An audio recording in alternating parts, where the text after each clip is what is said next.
Diriwayatkan dari Kanjeng Nabi Muhammad Shallallahu Alaihi Wasallam bersabda, seluruh amal anak Adam atau manusia itu dilipat gandakan.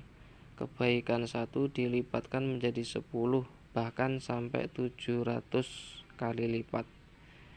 Qala Allah Ta'ala Azza wa Jalla, illa soma kejaba poso, fa innahu mangko satemene saum liku ketu ingsun wa ana utawi ingsun ajizun iku bakal bales sapa ingsun bi kelawan saum.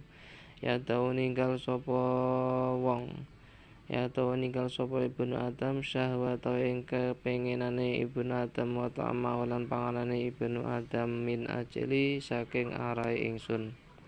Tadi diterangkan bahwa satu kebaikan dibalas 10 bahkan sampai 700 kecuali puasa, maka Allah yang akan membalas langsung. Berarti